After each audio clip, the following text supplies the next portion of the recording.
is led by Giselle Modouassa and Esteban Arias, young political scientists concerned about the urban problem and its implication for society.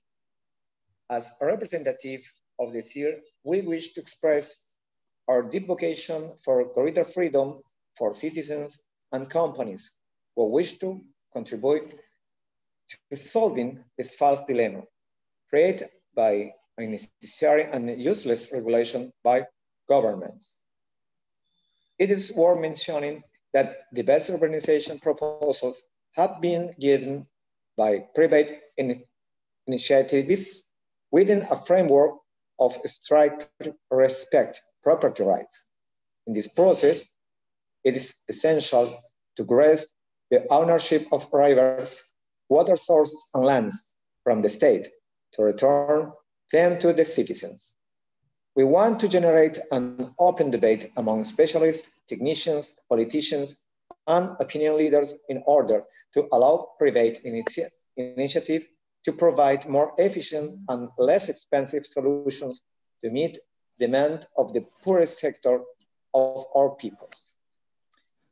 Now, express my excuse for the time and technician problems in the connection, but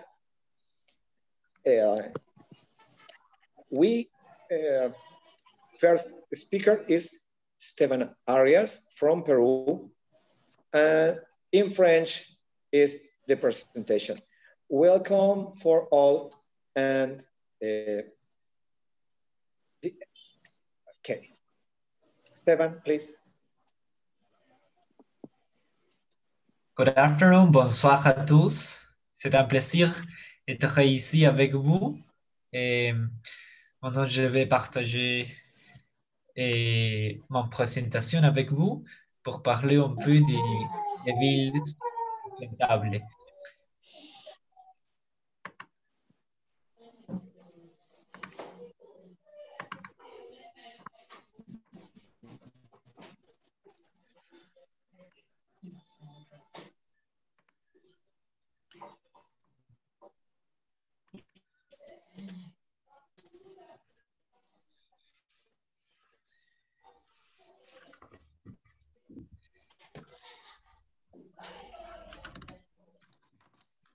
D'accord. D'abord, je vais vous parler de la théorie en général pour l'urbanisme que vous trouvez dans vos pays. La première chose que je vais vous parler, c'est le placemaking et l'urbanisme tactique. Et vous devez savoir qu'aujourd'hui, il y a un mode opératoire de gérer une ville. C'est un simple procédure institutionnalisée où les parties intéressées de la citoyenneté, c'est-à-dire les citoyens, n'ont pas la possibilité d'exprimer leurs idées ou leurs aspirations sur le lieu qu'ils habitent. Alors, face à ça, je propose deux concepts que vous pouvez utiliser. Et le premier, c'est le placemaking et le deuxième, c'est l'urbanisme tactique. Placemaking est une approche multiforme pour la planification, la conception et la gestion des espaces publics dans laquelle il s'agit de regarder, d'écouter et de poser des questions aux personnes qui vivent, travaillent et jouent dans un espace donné pour découvrir leurs besoins et leurs aspirations. Toutes ces informations sont utilisées pour créer une vision commune pour ce lieu qui conduit à des solutions à court et à moyen terme et apporte également des avantages aux autres personnes qui visitent ces lieux. Et l'urbanisme tactique, ce sont des tactiques à petite échelle sous une logique expérimentale, graduelle et de socialisation constante. Il présente trois avantages par rapport au modèle conventionnel de planification et d'exécution des projets. Le premier, c'est qu'il est peu coûteux et il y a une différence abyssale. Il est agile à mettre en œuvre et place les communautés qu'il vise à servir au centre. Alors, ici, vous pouvez voir un exemple, la transformation de Times Square à New York d'un carrefour automobile bruyant et pollué en une zone entièrement piétonnière dédiée à la culture, à la convivialité et au commerce. Et l'occupation des places de parking dans la rue de San Francisco, par exemple, pour placer des pocket parks connus comme parklets, ils permettent que les gens ne seulement passent, mais qu'ils s'arrêtent et utilisent l'espace public. Aussi, un autre exemple à Oakland, dans les États-Unis, aussi un exemple de comment pouvez-vous créer une culture civique avec une œuvre d'urbanisme tactique. En rendant les passages piétons plus larges et plus visibles avec ce type de croisement, il a été possible de céder davantage les passages aux piétons, et 23% de plus, et aux cyclistes, 87% de plus. Et d'autres avantages, c'est que l'urbanisme tactique permet une plus grande rapidité d'exécution. Et étant donné que les interventions sont conçues et exécutées à petite échelle et avec la logique de l'expérimentation, il est possible de voir et d'évaluer l'impact et les résultats dans des temps très courts et de réagir en conséquence, perfectionnant l'intervention. Et cette agilité s'adapte au dynamisme de la vie en ville et garantit le vigueur et la pertinence des interventions pour les communautés auxquelles il s'adresse. On ajoute le concept de placemaking parce que la communauté doit s'approprier les interventions pour qu'elles aient un sens. En fait, il n'est pas rare que des projets d'urbanisme tactique qui ont beaucoup de succès aient été conçus par des activistes ou par des citoyens ordinaires et non par des agences gouvernementales. De cette manière, le pouvoir sur les affaires publiques est retourné aux citoyens.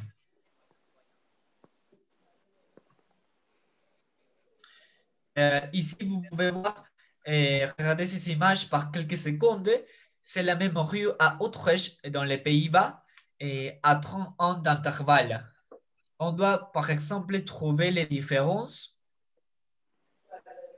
Et on peut voir d'abord un arbre comme ombre naturelle dans la deuxième photo. Vous n'avez plus besoin d'une boîte dans l'arrêt des bus, par exemple.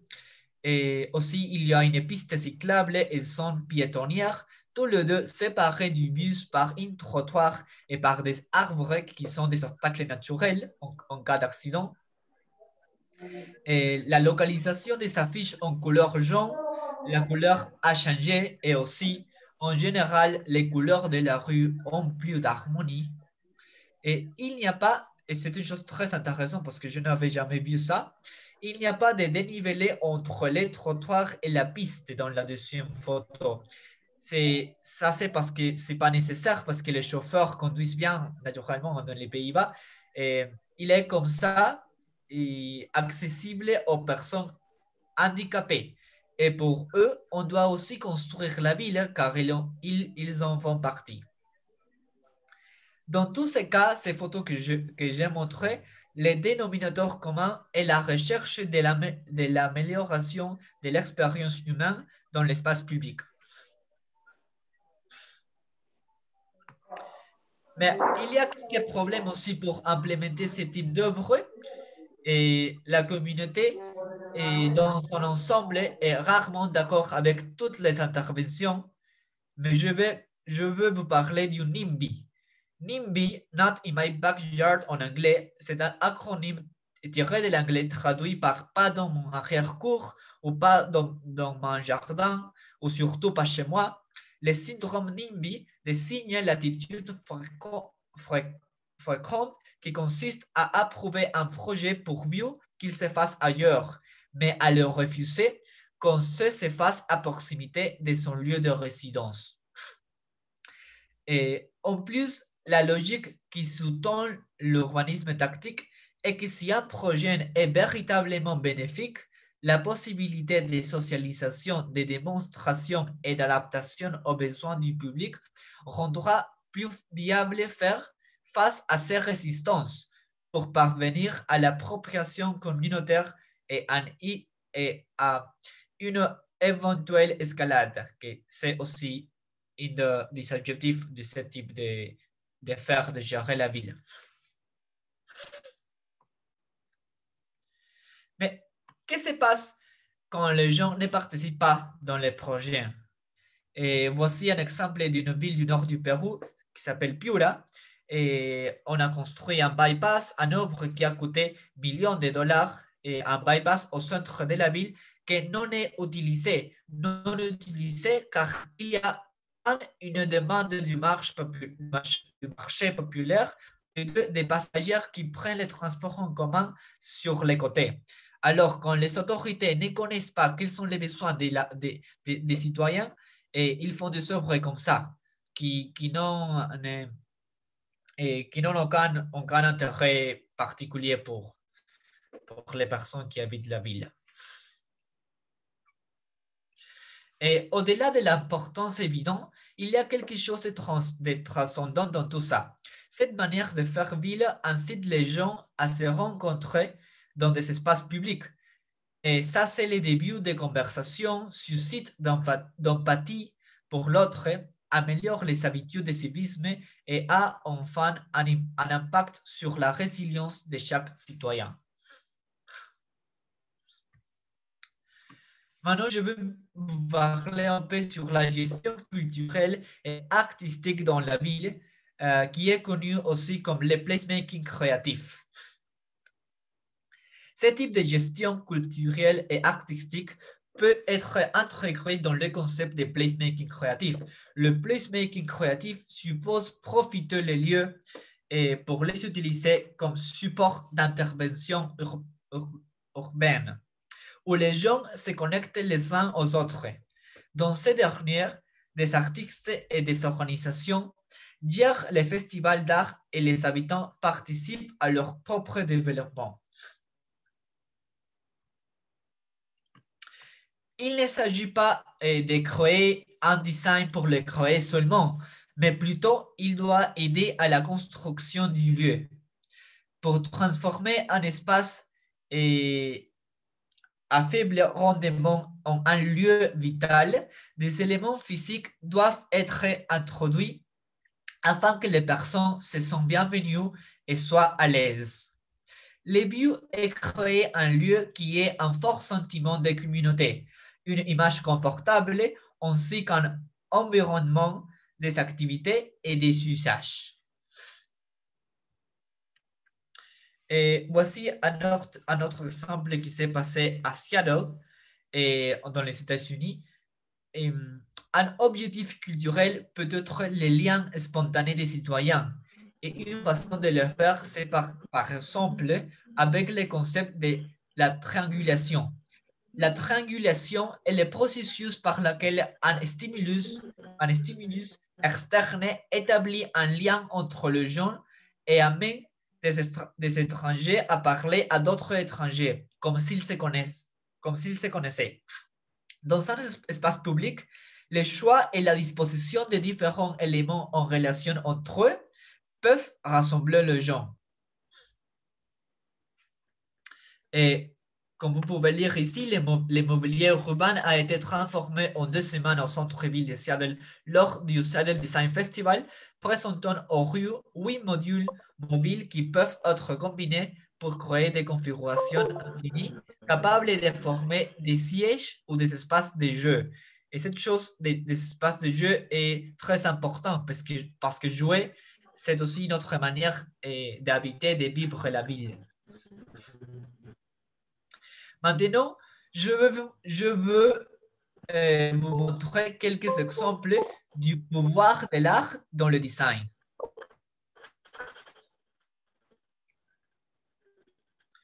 Vous pouvez voir ce paysage. C'est un ruban rouge de 500 mètres traverse ce parc de Qinghuangdao dans la Chine, entourant les fonctions d'éclairage, d'assises, d'interprétation ambiante et d'orientation. en contrastant avec l'arrière-plan du terrain et de la végétation, mais avec une conception minimale mais vivante. Le projet a été mis à vol avec le défi de préserver les habitats naturels tout au long de la rivière, tout en créant de nouvelles opportunités de loisirs et d'éducation environnementale. Les projets montrent comment une solution de design mineur peut améliorer considérablement le paysage. En les donnant de la valeur publique, naturellement, que c'est une chose très importante. Toujours chercher la manière de donner de la valeur publique à un lieu, qu'il ne soit simplement un lieu, sinon qu'il soit toujours un lieu avec de la valeur publique, où les citoyens ont des choses à faire là. Vous pouvez voir ici d'autres exemples de placemaking créatif à Montería, Colombia. La Colombie, c'est un pays de l'Amérique. Aussi Rio Negro, Antioquia, aussi dans la Colombie. Ces modèles d'intervention recherchaient la participation de tous les résidents pour modifier les alentours d'un hôpital et établir certains changements qui auraient un impact sur la sphère sociale et culturelle. On avait détecté un grave déficit d'espaces dignes et accessibles pour les piétons, ainsi que des aires de stationnement pour les ambulances. Seule l'ingéniosité et la peinture ont suffi à changer le comportement collectif.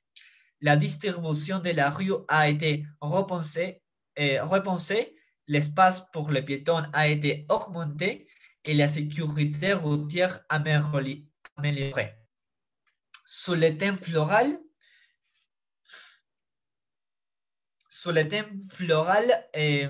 un motif géométrique hexagonal a été développé, tissant l'espace comme s'il s'agissait d'un réseau communautaire. Ainsi, une continuité visuelle et spatiale a été générée.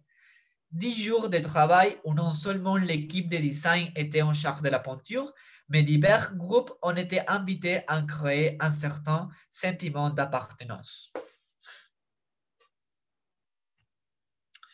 Maintenant, je veux vous parler un peu du concept de Smart Cities.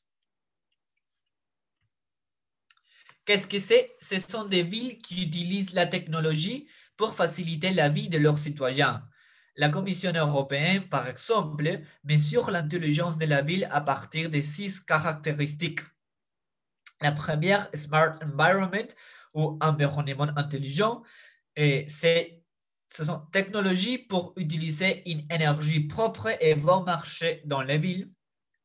La deuxième, Smart Governance ou gouvernement intelligent, et je vais vous parler de ça après. La troisième, Smart Mobility, mobilité intelligente aussi, je vais vous parler de ça après. Smart Economy, économie intelligente, c'est l'économie basée sur la connaissance et l'innovation, le commerce électronique, e-commerce, en plus d'une économie plus compétitive pour garantir la durabilité. Smart People ou citoyenneté intelligente, c'est générer l'inclusion numérique grâce à l'éducation et aux opportunités d'emploi. Et Smart Waste Management ou gestion intelligente des déchets, et que c'est simplement qu'est-ce qu'on fait avec l'ordure, non? Avoir une manière sustentable de gérer l'ordure. La vérité, c'est que vous n'appréciez pas les 7 ou 77 merveilles d'une ville, mais plutôt la réponse qu'elle donne à votre demande. L'âme d'une ville, c'est ça. La Smart City est un moyen par lequel une ville peut répondre efficacement à la demande de ses habitants.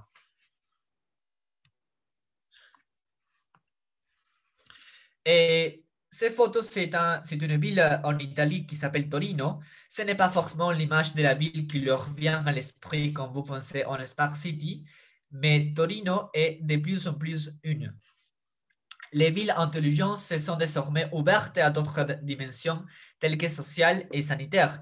Et à Torino, la dimension sociale veut dire utiliser la Smart City comme modèle de développement local pour réaliser des projets de développement social. Par exemple, il y a un but social, aide aux jeunes, aux familles et aux entreprises en matière de santé, services de type informatique, comme par exemple aider une famille qui ne peut pas acheter d'ordinateur ou de Wi-Fi pour que son fils puisse étudier à distance, et aussi soutien à la recherche de travail pour les jeunes. Et dans la dimension sanitaire, le développement des solutions intelligentes pour les domaines de la santé.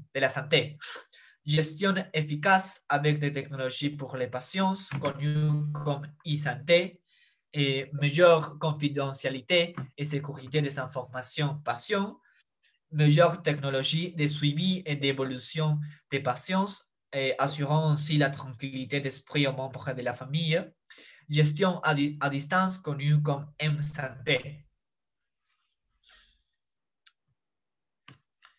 C'est une autre ville ici qui s'appelle Tallinn. C'est la capitale de l'Estonie, un pays baltique du nord de l'Europe. Et c'est l'exemple parfait de Smart Government. On va parler un peu plus de la digitalisation de l'État. L'Estonie, par exemple, a l'administration publique la plus numérique au monde, car 95 des procédures sont en ligne. Des millions d'euros ont été économisés simplement en n'utilisant pas des timbres, par exemple. Vous pouvez renouveler vos passeports, faire des signatures légales et créer des entreprises en quelques minutes depuis votre téléphone portable. C'était un pays pauvre quand ils sont devenus indépendants en 1992.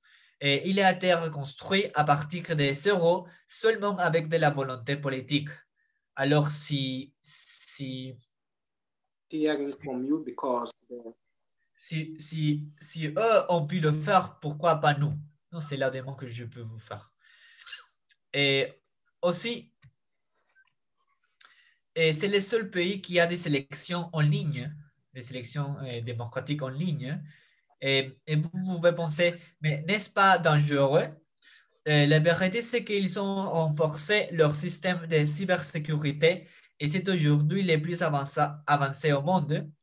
En fait, c'était aussi le premier pays à avoir une ambassade de data située au Luxembourg, que c'est bien pensé parce que c'est un petit pays neutre et riche aux intérêts particuliers et pour être l'ambassade de toute la data d'un pays. Non? Et les conséquences, et il y a beaucoup de conséquences, il y a un impact, il y a eu un impact sur le reste de la qualité de vie également. Ils sont passés de la 112e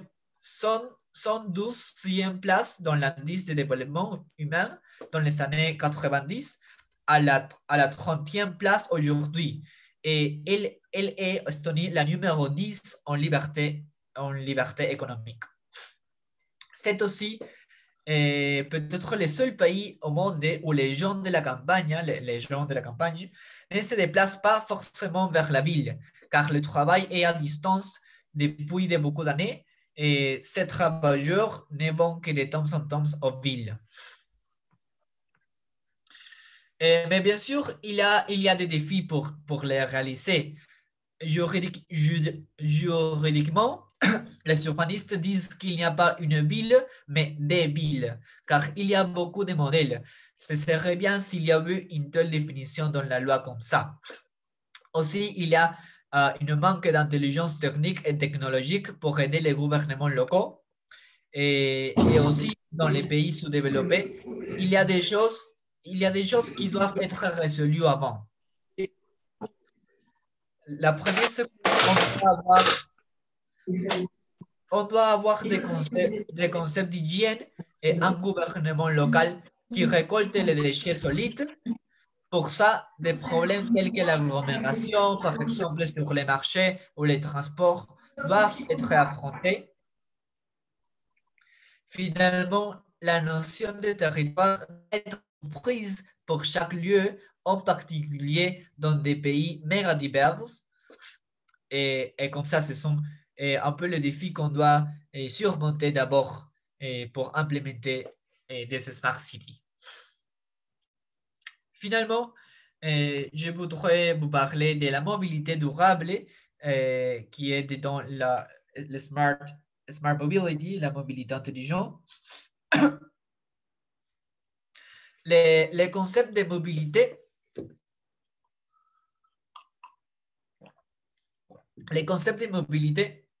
est compris comme la facilité avec laquelle les gens se déplacent d'eux-mêmes et ou des objets matériels pour satisfaire leurs besoins. La mobilité a deux composantes. La première est l'accessibilité par laquelle les gens peuvent accéder aux activités. Et la seconde est les mouvements par lesquels les individus peuvent se déplacer des lieux où ils se trouvent à ceux où ils exercent leur activité. De ces concepts découle celui de mobilité durable ou soutenable. Et on entend par ça une mobilité capable de satisfaire les besoins de la société, et de se déplacer librement, d'accéder et de communiquer sans sacrifier d'autres valeurs humaines ou écologiques fondamentales et sans compromettre le bien-être des générations futures. Et au sein de la mobilité durable, il existe une hiérarchie de sujets appelée pyramide de la hiérarchie de la mobilité. Cela exprime que la ville doit être organisée pour que le sujet le plus important soit les piétons, suivi des véhicules de micromobilité et des transports publics, du transport des marchandises et enfin des véhicules privés. Mais tous sont importants, mais on doit gérer la ville en suivant cette hiérarchie de sujets. L'idée de la mobilité durable, c'est aussi d'augmenter les types de transport. Par exemple, l'utilisation des véhicules de micromobilité comme les vélos, les scooters, les segways, entre autres, permet que la ville inclue un plus grand nombre de personnes et augmente l'accès au transport en commun en remplaçant dans le trajet court aux voitures. D'autres types de véhicules semi-publics tels que les systèmes de bicyclettes publiques SBP ou les mini-voitures de location peuvent également être utiles. Ou bien sûr des travaux plus importants pour les transports publics tels que les lignes de métro et les trains de banlieue. Finalement, c'est essentiel que l'intermodalité soit mise en œuvre. Par là, je veux dire l'échange des usages des transports et marché, vélo et transport public, vélo public et transport public, etc. C'est l'idée d'échanger entre eux et mettre la ville d'une manière que peuvent être où se peut échanger. Et ici, par exemple, on peut voir une rue complète, c'est-à-dire qui tient compte de tous les types de transports. On peut voir une zone 30, c'est-à-dire une zone avec limitation de vitesse limite à 30 km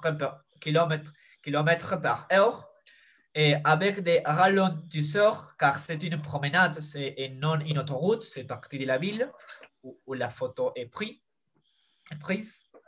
Et aussi, on peut voir des places de parking pour les voitures.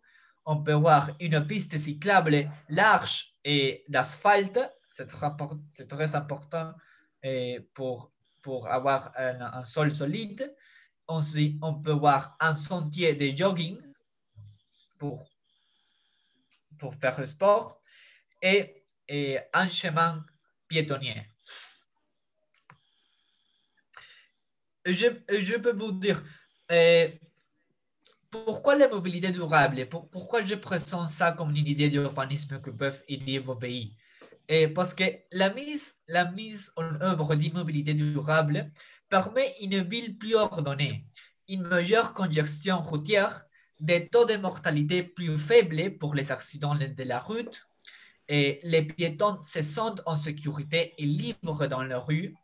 Les citoyens peuvent faire des plus longs trajets moins chers et en moins de temps, permet que les transports publics deviennent plus efficaces et permet que l'environnement soit protégé et que la santé des citoyens lors de l'exercice améliore.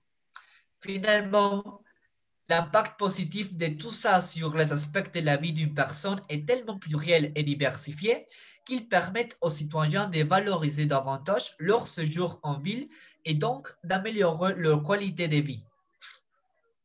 Enfin et surtout, dans le contexte mondial d'une pandémie sanitaire, il est devenu impératif d'améliorer les habitudes d'hygiène et l'accumulation des personnes dans les villes. En ce sens, l'utilisation des véhicules faisant partie de la mobilité durable permet de réduire la propagation des maladies infectieuses. Et ça doit être pensé au-delà de cette pandémie. Peut être une manière d'avoir une ville plus sûre pour nous et aussi pour la santé, plus ordonnée et plus bon marché. Merci beaucoup.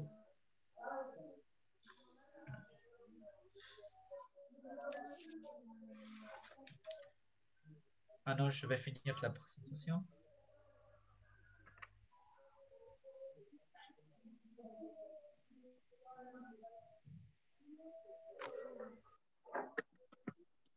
Bien, très bien. Et Monsieur Kenwa,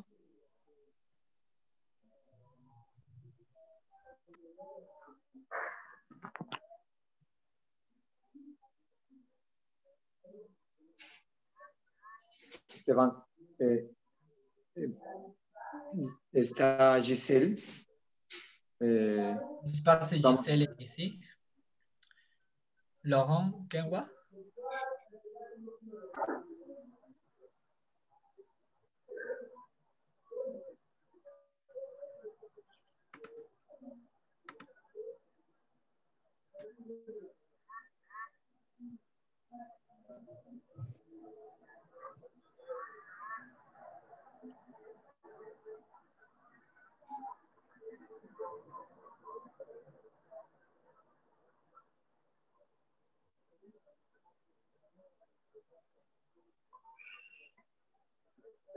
Giselle, welcome.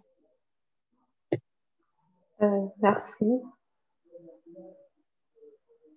Welcome. Merci.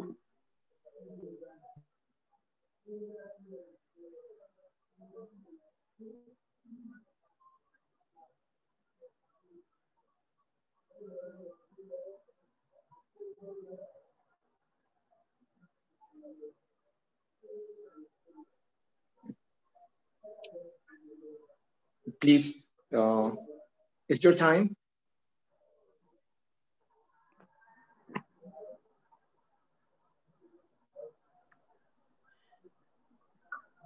Bonsoir à toutes et à tous qui sont là. Premièrement, je vais commencer par remercier Kiev, Sir Martin Portillo, Esteban Arias et le magicien Balkitela qui a fait à ce que nous soyons déjà là. Merci à vous qui êtes en train de nous suivre. Merci d'être là. Déjà pour commencer, l'urbanisation est un phénomène universel qui a connu une accélération particulière en République démocratique du Congo. Et cette croissance forte s'est faite dans un contexte économique particulier marqué ces dernières années par des politiques de rigueur. Le RDC présente un taux d'urbanisation faible, 37% en 2010, mais c'est aussi un pays où les villes se développent plus rapidement avec plus de 4,4% par an, ce qui est quelque chose à féliciter. Deux facteurs majeurs expliquent cette poussée urbaine. Primo, il y a l'exode rural.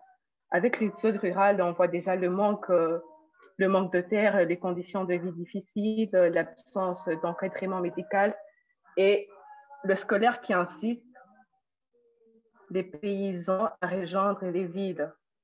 Et secondo, on voit l'accroissement naturel. L'accroissement naturel, il y a la population urbaine qui est globalement jeune et il y a aussi le taux de natalité qui est élevé. Kinshasa, qui est la capitale de la RDC et qui a été notre échantillon dans l'objet d'étude, ne sera pas trop épargnée de ces deux facteurs.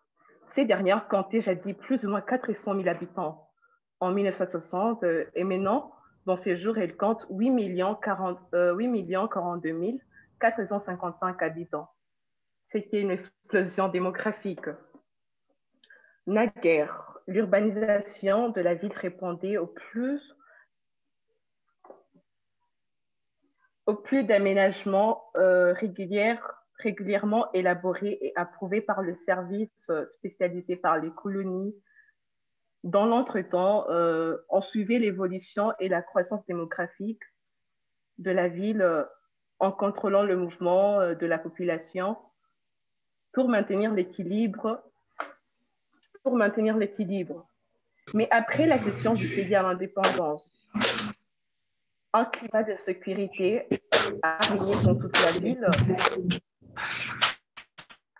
la ville de Kinshasa et dans toutes les républiques. Ce qui a occasionné l'exode rural et la ville va connaître un croissement rapide de la population urbaine. Cette explosion démographique a entraîné une extension considérable de la ville en dehors d'un cadre d'organisation préalablement défini. Depuis 1975, le Bureau d'études d'aménagement et d'urbanisme, BEAU en sigle, avait élaboré des plans d'aménagement pour toutes les villes de la RDC ainsi que de la ville de Kinshasa en particulier. Ces plans avaient pour mission d'orienter et de maîtriser le développement urbain. Dans son plan, le BAU avait déterminé les différentes zones d'implantation économique, d'implantation et leurs activités, au cours des années, les difficultés sociales provoquées par la crise économique et politique donnent une nouvelle dimension à la question de logement pour la population dans la capitale. Donc, ce n'était pas déjà le chapeau sur le cap, mais il y avait d'autres problèmes qui venaient de surgir, comme le problème de logement dans la ville de Kinshasa, qui se pose avec acuité. Dans ce sens, on se demande si ce secteur n'est pas structuré pour devenir un des secteurs clés de l'économie nationale. Par contre, en effet, l'économie nationale n'intègre pas dans le secteur de logement, dans les structures génératrices des recettes et capable de créer des débouchés pour des emplois nouveaux, comme dans de nombreux pays à travers le monde. Les pays comme la France, le Canada, les USA, l'Espagne, l'Australie, l'Afrique du Sud et dans d'autres pays dans le monde mobilisent plus de 50% des ressources budgétaires dans le secteur de logement.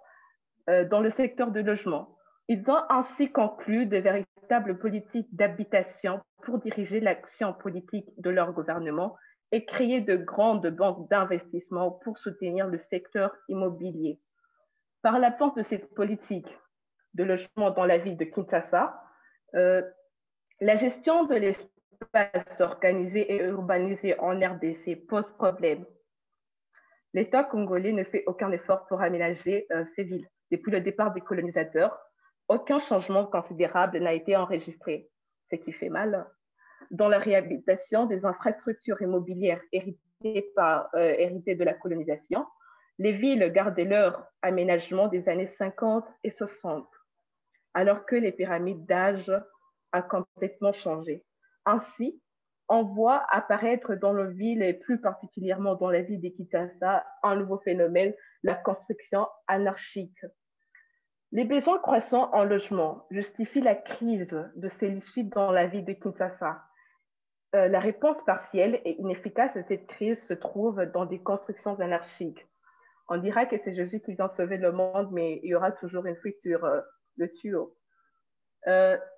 Les constructions anarchiques n'étaient pas toutes directement parfaites.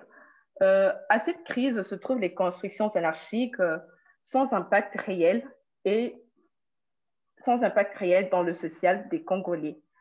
À cette crise s'ajoutent les absences d'une planification concertée qui en compte la réalité socio-économique, l'absence de revenus et d'emplois, l'inexistence d'une banque d'investissement immobilier, ainsi que la concentration de la population dans un espace très réduit avec un taux d'encombrement et de promiscuité. Les constructions anarchiques constituent donc une réponse partielle et inefficace à la crise de logement qui sévit plus dans les milieux des catégories des personnes ayant un pouvoir d'achat faible et limité. C'est ainsi que ces constructions anarchiques vont en s'accélérant rapidement sur tout le long des grandes routes, des chemins de fer, des lignes à haute tension et des abords de cours d'eau. Cette situation va entraîner l'apparition des catastrophes naturelles comme les inondations, les érosions, les ensemblements, etc., qui résultent d'une part des constructions et occupations désordonnées sans tenir compte des normes urbanistiques élémentaires, le désengagement de l'autorité en place en distribuant les parcelles, pourtant partout sans tenir compte de l'affectation prévue dans le schéma directeur, dans le but lucratif, le manque de vulgarisation de la loi en matière d'urbanisme et même d'accompagnement pour faire respecter la loi, rendre l'État congolais responsable de l'anarchie que nous déplorons tous. Kinshasa est traversée par une série de rivières, ce qui veut dire que Kinshasa n'est pas favorisée sur le plan géographique parce qu'elle est traversée par une série de rivières en direction du sud au nord, se jetant dans le fleuve Congo. Par exemple, la rivière Kalamu, qui fait l'objet de l'étude, est l'unique cours d'eau qui traverse les communes du nord au sud et provoque des inondations pendant des fortes pluies. De ce fait, elle se trouve dans un état de vulnérabilité avancée. Elle constitue une zone de concentration des eaux où il y a l'absence des infrastructures de canalisation et d'assainissement du milieu. Pire, ce qui est pire, l'occupation dans la berge de la rivière a été faite par des chefs de terre, au mépris de toute règle urbanistique. Il y a donc eu violation des servitudes de cours d'eau, qui a fait qu'on a même construit parfois au moins de 5 mètres de la berge sans que l'autorité locale réagisse ou prenne des mesures prévues par la loi. Ce fut une façon d'exposer la population à des risques symbolisés parfois par la pollution, l'insalubrité, les maladies hydriques causées par les inondations. Ainsi, la berge de la rivière s'est modifiée, malheureusement qui fait ravage de plusieurs morts, avec ses constructions non assistées et avec tous les corollaires. Merci.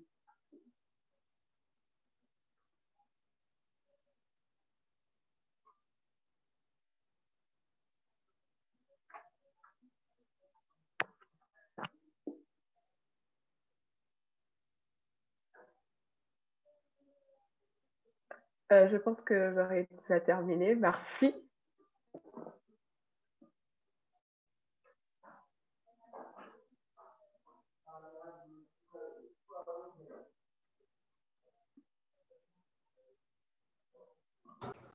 Ok, mais mademoiselle Gisèle, merci beaucoup. Merci pour ces riches exposés. Merci à vous, Esteban. Même si nous avons eu un peu de problèmes de connexion ici, mais quand même, merci, je vous ai bien capté.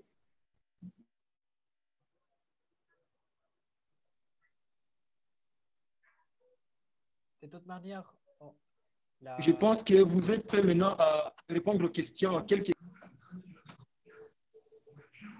D'accord. Nous allons passer maintenant aux questions. Donc. Parfait. OK. Maintenant, vous pouvez poser des questions pour ceux qui ont des questions. OK, je vois, je vais donner la parole à Saint-Paul.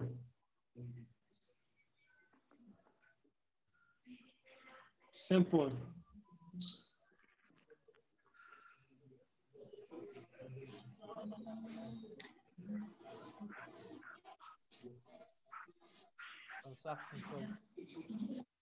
Saint-Paul, vous avez la parole. OK, merci beaucoup, merci Laurent. Merci beaucoup aussi à tous pour cette grande conférence. Merci aussi à M. Martin Portillo, à tous les leaders des centres illustration républicains. Mademoiselle, j'ai une question pour mademoiselle Gisèle. En fait, ma question est celle-ci. Nous remarquons toujours en RDC, il y a des problèmes. Nous avons un grand pays qui est tellement vaste, mais la plupart des gens cherchent à se réfugier dans des grands centres pour, soi-disant, quelques besoins primaires, les soins, aussi pour bien vivre. Là-bas, des villes sont bien construites. Mais par rapport à d'autres territoires secteurs de la RDC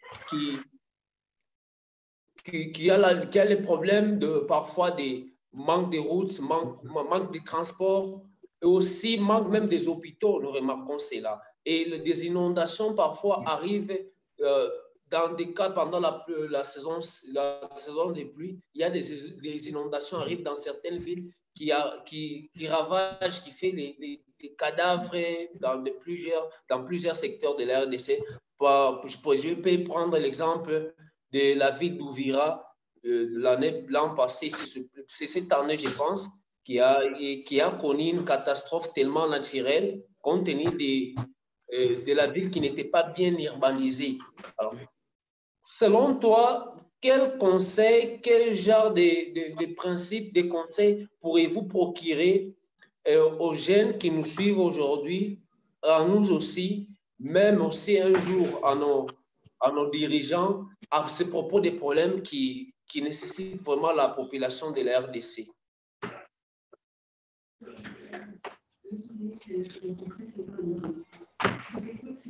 Je crois que j'ai fini ma question. OK, merci. Gisèle, c'est à vous de répondre à la question. Gisèle. Pouvez-vous répéter la question? Donc, répétez la question en bref, Monsieur Saint-Paul.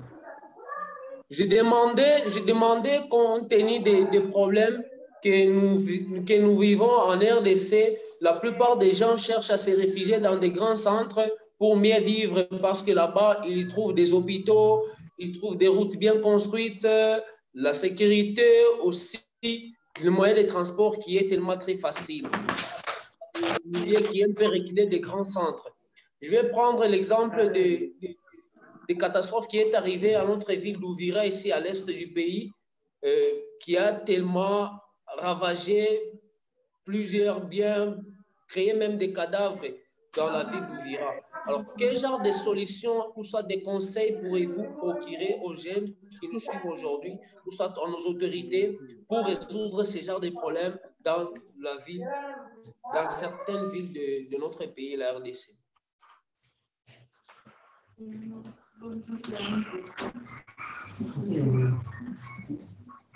Gisèle, répondez à la question. Je pense qu'il y a un peu le problème de connexion. OK, vous avez la parole, Gisèle. En ce qui concerne ce qu'on peut dire sur ce problème des pluies dévastatrices, des catastrophes naturelles, tout revient dans la construction qu'on n'a pas fait. Ça fait un bout de moment qu'on vit dans les constructions que nous a laissé les colonies. Donc, il faudrait revenir à ce que sur nos villes, nous-mêmes, nous jeunes, et refaire les constructions et ne pas aller dans les mêmes que nos colonies nous a léguées. Parce que tu vois toutes les routes, les infrastructures qui sont là, ce sont des infrastructures construites sous la colonisation. Ce ne sont pas des infrastructures bon, il y en a ceux qui sont construits récemment, ce qui ne veut pas dire que tout n'est pas construit récemment. Alors, c'est à nous de prendre conscience et d'aménager les infrastructures qui se trouvent là-bas.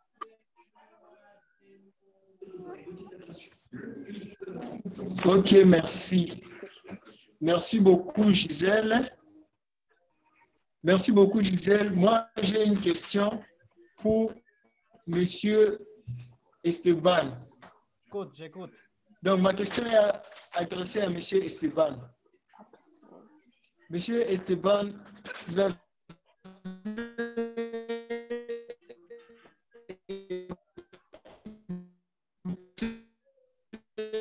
l'exposé de mademoiselle Gisèle.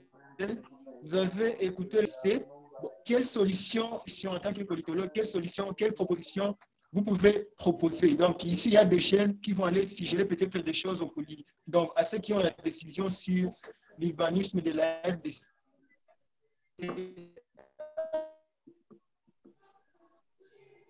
Oui. Quelle solution proposez-vous, Monsieur Esteban? À vous la parole. Merci Laurent Kemba. Vous avez la parole. Oui, merci. On doit comprendre que la matière urbaine ne fonctionne pas s'il n'y a pas d'abord une matière politique.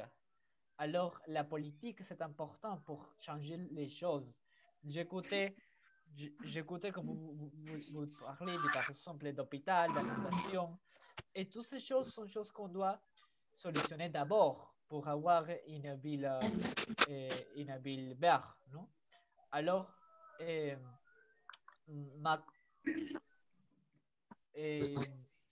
que je peux, mon conseil serait entrer dans la politique et formez-vous et spécialisez-vous dans des choses que vous aimez et entrez dans la politique par exemple, les gouvernements locaux où vous habitez. Et essayez de changer les choses depuis la plus petite échelle. Parce que c'est la seule manière qu'on peut peu à peu émaner et rentrer beaucoup plus de choses bonnes pour la ville de la République démocratique du Congo. Merci, Laurent. Ok, merci beaucoup. Merci beaucoup. Bon, il y a d'autres questions. Bon, il y a des gens peut-être qui ont du mal à poser des questions parce que c'est pas facile d'utiliser Zoom et dans nos pays avec nos téléphones un peu chinois. Mais il y a des questions qui sont écrites, je pense, vous les voyez. Oui, s'il y a une question qui est adressée à vous, vous pouvez répondre. Daniel a dit une chose très intéressante. Il a parlé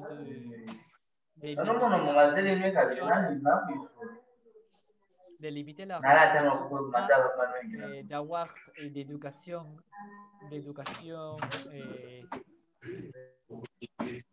Il a dit par exemple, un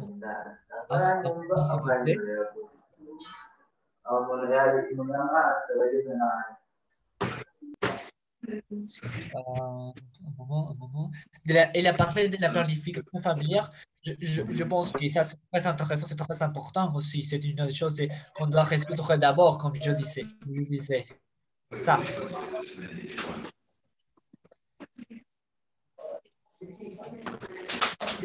Et aussi, Daniel a dit, après, pour la Smart Mobility, il nous faudra avoir beaucoup de financements pour pouvoir introduire plus ou moins l'Internet. Je crois que ça ne sera pas facile. Et oui, la bonne chose, c'est que la Smart Mobility n'est pas coûteux et très bon marché. Mais ce qui doit changer, c'est la manière comme les impôts sont résolus dans votre pays. Et parce que on pourrait avec vous-même de faire ces œuvres et on n'a pas besoin de l'Internet pour la Smart Mobility, non? Mais l'Internet, c'est bien sûr une chose très importante pour développer des villes soutenables. Alors, c'est une très grande opportunité pour vous que vous pouvez en profiter, non? Mais ce n'est pas facile, comme dit Daniel. Ok, merci beaucoup. Merci beaucoup, monsieur Esteban. Je pense que monsieur Daniel Assouboui a été satisfait et sa question a été répondue. Bon, il y a aussi des gens qui n'ont pas eu la chance de se connecter parce que la connexion elle est vraiment mauvaise ici. Mais ils m'ont envoyé leurs questions sur WhatsApp. Je vais essayer de vous poser quelques-uns. Il y a un qui parle. Bon, d'abord,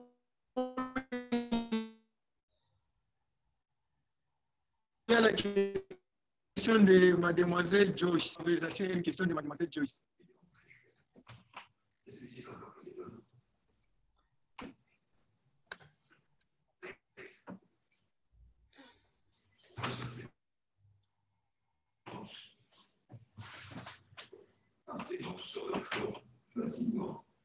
Monsieur Esteban, donc la question de mademoiselle Joyce est adressée à vous dans les conversations.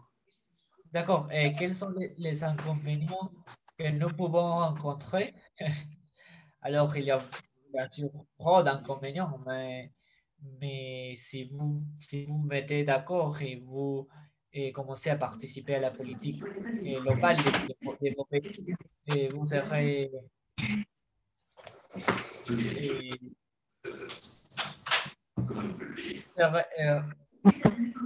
vous serez surprise de tout ce que vous pouvez atteindre, non? Je pense qu'on doit commencer. Parce que beaucoup de fois, les gens simplement se plantent tout le temps et ne font rien. Alors, il faut faire des choses, il faut entrer, il faut lutter pour améliorer la vie dans les villes. Ok, merci. Voter pour les meilleures politiques, par exemple, non? Pour avoir plus d'eau, etc.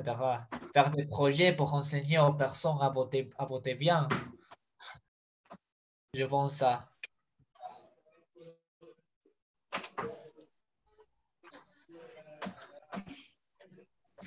Ok, merci beaucoup. Merci beaucoup. Il y a aussi Saint-Paul qui a une question pour vous. Saint-Paul, vous pouvez poser votre question. Merci beaucoup, Monsieur Laurent, pour m'avoir donné la parole. En fait, j'avais une question pour Monsieur Esteban. En fait, ma question est celle-ci. Est-ce que l'effet que les pays occidentaux, l'Amérique, l'Europe, sont tellement plus développés dans l'urbanisation, dans l'Internet, quelles sont les causes ou soit quelles sont les causes majeures qui a fait en sorte qu'ils sont plus avancés dans l'urbanisation et ils sont avancés par rapport à nous, par rapport aux pays africains. Qu'est-ce qu'ils font pour que leur pays soit plus développé dans l'urbanisation et par rapport à dans la plupart de nos pays africains? Merci, Saint-Paul. Je pense pas que l'Amérique latine soit nécessairement un bon exemple de faire bien les choses. Je crois que beaucoup des choses qu'on fait à l'Amérique latine, c'est produit de l'hasard. Beaucoup des fois, des personnes qui voyagent à d'autres pays et ont d'idées et essayent de l'insérer dans leur pays. Mais plutôt, je peux penser aux pays européens ou Amérique du Nord, par exemple le Canada, les États-Unis. Je pense que ce seront des meilleurs exemples. Et quelles sont les causes? Il y a beaucoup de causes. Et surtout, je pense que il y a beaucoup d'éducation qui fait comprendre les citoyens c'est quoi être un citoyen. Je crois qu'il y a il y a beaucoup d'ignorance sur sur c'est quoi être un citoyen. Alors, je crois qu'on doit commencer par ça pour divulguer les idées de la citoyenneté aux personnes et pourquoi ils doivent exiger un meilleur pays à cette autorité et voter bien. Je crois qu'une cause, c'est très grand, c'est intellectuel. C'est une chose de vous qui sont les gens qui sont intéressés pour ce changement, de profiter de l'occasion et de simplement, je pense, de divulguer ces idées. D'accord, merci. Merci, Saint-Paul. Merci beaucoup. Bon, en fait, M. Esteban, il y a une question de Martin Portillo dans les conversations. Je pense que vous pouvez répondre. Martin, vous allez commencer par répondre, vous, M. Esteban. Après, Oui. Gisèle aussi va répondre. Il y a une question qui est adressée à vous deux par Martin Portillo. Oui, Martin Portillo dit que le plus grand inconvénient sera toujours la réglementation de l'État, l'intervention inutile de l'État. Et c'est vrai, il y a beaucoup de réglementations que ce n'est pas utile. On doit l'identifier bien, on doit dire ça, ce n'est pas utile pour nous et pourquoi il doit changer. Et l'État doit être comme notre ami dans le sens qu'il doit faire les choses pour les citoyens. Non? On doit changer la manière comme l'État fait les choses. Non? Je pense que ça, c'est une manière de pouvoir le voir.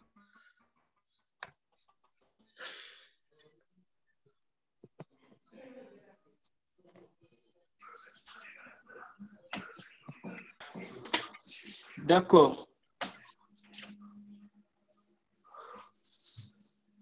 OK. En fait, M. Esteban, il y a une autre question de Martin. Donc, il parle de... donc, la question est celle-ci. Est-ce que nous pouvons utiliser des terres communes de tribus pour créer des villes? Donc, vous pouvez voir la question dans les conversations. La dernière, donc c'est l'avant-dernière question de Martin. Donc, la dernière question de Martin. C'est pourquoi pour Gisèle et Esteban. Ouais. C'est la question qui dit, est-il possible d'utiliser la terre, ça? Oui, c'est la question là. Oui. Yeah. OK. Est-il possible d'utiliser la terre des tribus pour créer des petites villes à l'initiative privée? Et oui, bien sûr, vous devez penser que l'initiative privée, c'est vous-même. Non? Parfois, on pense par rapport à l'initiative privée comme ce sont des monstres qui viennent, mais c'est vous-même qui pouvez avoir une idée de comment faire les choses, d'avoir une entreprise pour améliorer votre ville. Et alors, oui, vous pouvez, même les personnes de tribus peuvent avoir une idée et alors ils peuvent être, ils peuvent les capitaliser, non? Et bien sûr, apporter des développements dans leur ville. OK, merci. Maintenant, Gisèle, c'est à vous maintenant de répondre à cette question de Martin. Gisèle,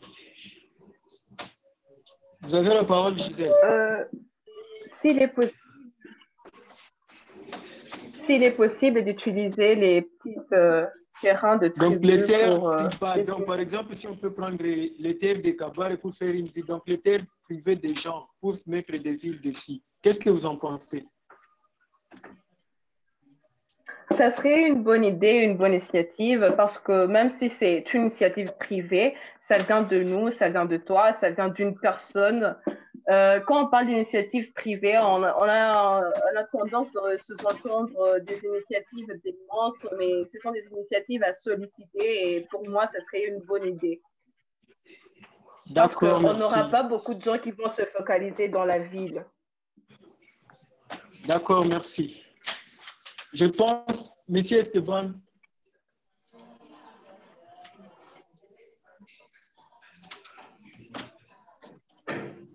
Oui. OK, je demande, OK, Monsieur Esteban, vous pouvez traduire pour Martin ce que Gisèle vient de dire. Donc, il dit que c'est une bonne idée si c'est une initiative privée et ça peut aider aux gens ne pouvons pas aller se condenser dans des villes qui sont déjà là et surpeuplées des grandes villes. Donc, c'est une bonne idée pour lui. Vous pouvez traduire pour Martin pour qu'on finisse par là. Excuse-moi, Laurent, je n'ai pas compris qu'est-ce que vous avez dit. Bon, en fait, je disais, vous avez écouté la réponse de Gisèle. Pas très bien, pas très bien. Oui, en fait, la réponse de Gisèle pour la question de Martin, il a dit que c'est une bonne idée d'utiliser les terres communes ou privées des tribaux Oui. pour créer des villes. Donc, il dit parce que si c'est une initiative privée, ça vient de moi, ça peut venir de quelqu'un d'autre, alors ça va aider. Donc, les gens ne pourront plus aller surpeupler des grandes villes parce qu'il y aura déjà une ville qui sera en train d'être formée dans leur propre endroit. Vous pouvez traduire pour Martin.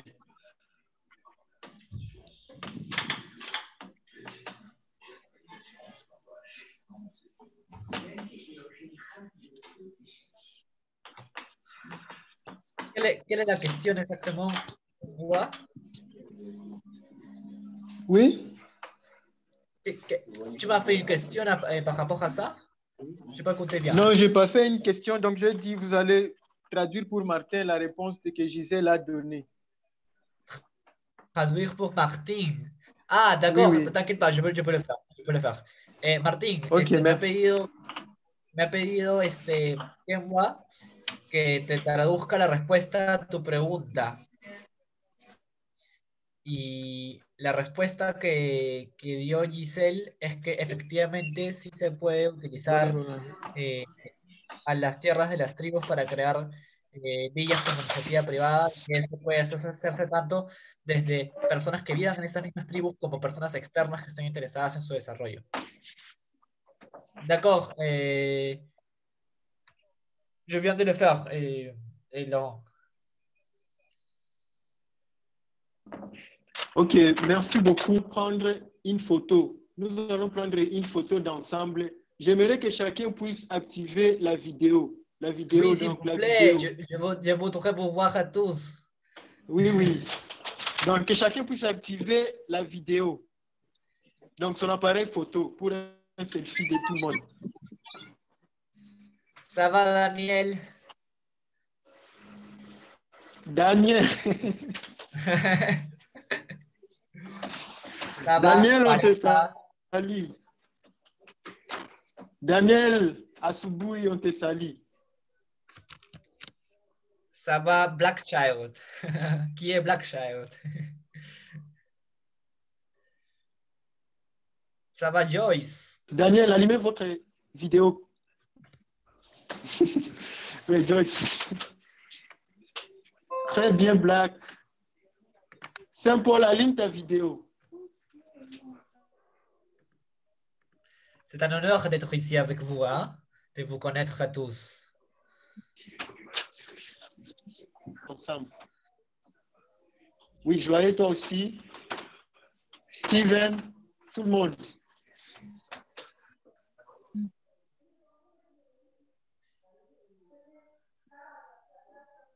Un jour, je serai là avec vous pour vous voir plus directement parce que la technologie, c'est un peu difficile de vous Oui. connaître. Oui, oui. Oui. Bon, notre magicien, M. Balki, va s'en charger. Donc, il va prendre les vidéos. Oui, il va prendre une photo d'ensemble. Oui, il va prendre les vidéos, il va les monter sur les réseaux sociaux. Oui, il y en a déjà en direct sur notre page Facebook. Oui. Ok, surtout merci beaucoup Esteban pour votre aide. Nous comptons sur vous aussi, sur votre venue en République démocratique du Congo après le corona. Oui. Merci à Martin Portillo. Merci à toute l'équipe du CIR. Merci aussi à Balki Tena pour la vidéo. Vraiment, ça c'est vraiment très magique. Merci beaucoup, vraiment.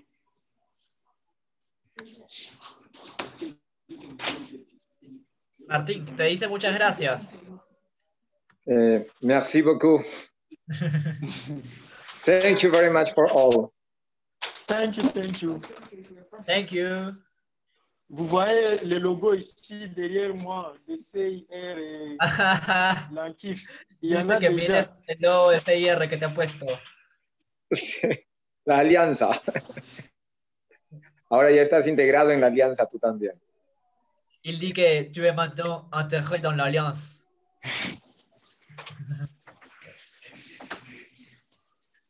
Felicitaciones a Giselle también. Y gracias a Félicitations todos. à Gisèle, dit Martín.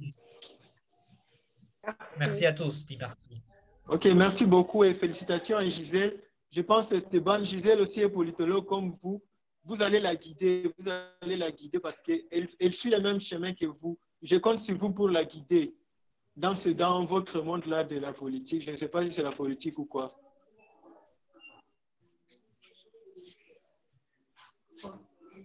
Bien, Balti, terminamos. Thank you. D'accord. Goodbye. Bye.